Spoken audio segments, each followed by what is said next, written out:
Lawyer sir జర్ర కింది దిగుతారా, చిన్న డీలింగ్ మాట్లాడాలి. ఎస్ఐ సార్ మీరు కూడా. సంతోష్ భాయ్ జర నువ్వు కూడా దిగుతావా? అరే సార్లను దించుండ్రా భాయ్, మీకు బొట్టు పెట్టి చెప్పాలా మీకు? నాడు దింపుండ్రి. సార్లా దిగుతుంటా మీరు దిగరంద్రా భాయ్. రండి సార్.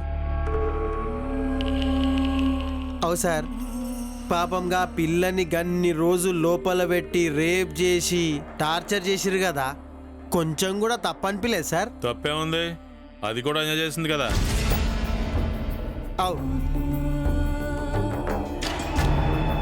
అవు సార్, మీరు కూడా పోలీసులే కదా సార్, మీకన్నా బాధ అనిపించలేదా?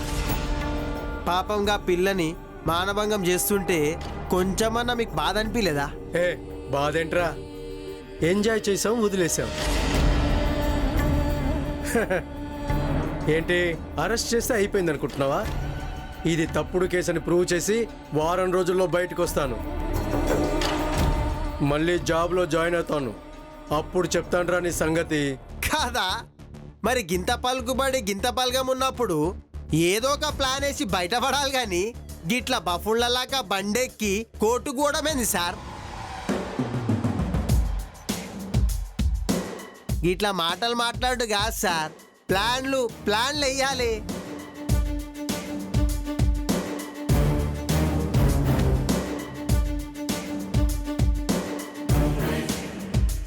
సమజైందా? ప్లాన్ సెట్ చేయాలి.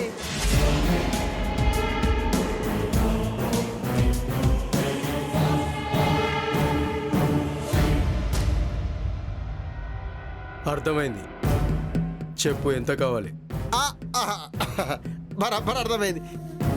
గది సార్, ఇప్పుడు నీ బుద్ధి బరాబర్ చూపించును. ఇక రా చెప్తా.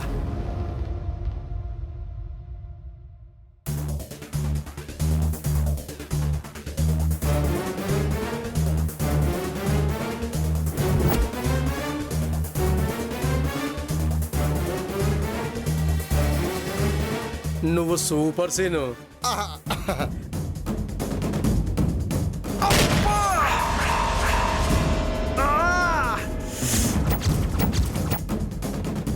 శ్రీను ఏంటిది? అరే సార్, ప్లాన్ పక్కాగా అమలు కావాలంటే గిట్లనే చేయాలి. మీరు ఉరుక్కోండి సార్, నేను చూసుకుంటా. పోండి. అరే పోండి సార్.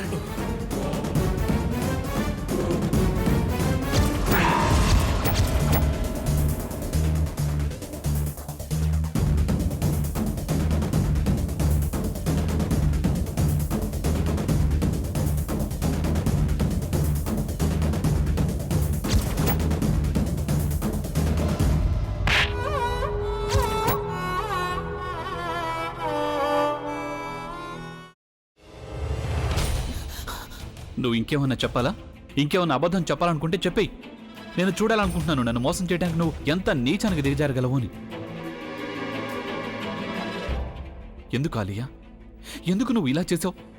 నీకు తెలుసు కదా నానమ్మ తర్వాత నీ ఒక్కదానిని కదా నేను పూర్తిగా నమ్మేది. ఏమన్నావు నువ్వు? ఈ మధ్య అన్నిటినీ మర్చిపోతున్నావా? అది చాలు. వాటిలో ఉన్న శక్తి విషయాన్ని గ్రహించి మనకు వివరిస్తాయి.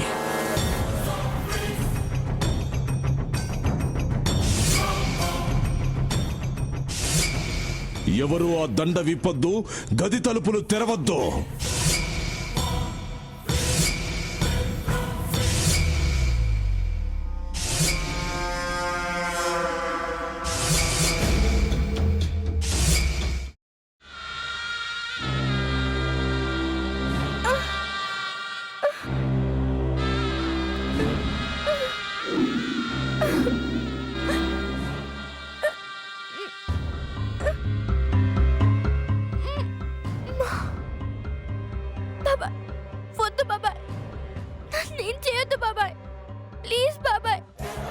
నిజం తెలిసినప్పుడే నా ఆలోచనలో నువ్వు చచ్చిపోయావు.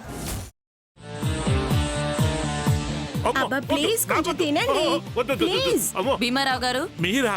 ఇగో మీరా కాదు, సక్కుబాయ్. అవును, మీ పనామే లేచిపోయిందని చెప్పి కంప్లైంట్ ఇచ్చినావు కదా.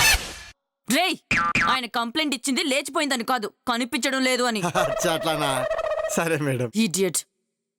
ఆ వంట మనిషి పేరేంటన్నారు? రత్తాలు మేడం. ఏం పెద్ద మంచి, నీ వంట మంచిని కూడా మేడం అని పిలుస్తావా? రేయ్ హాఫ్ బ్రెయిన్,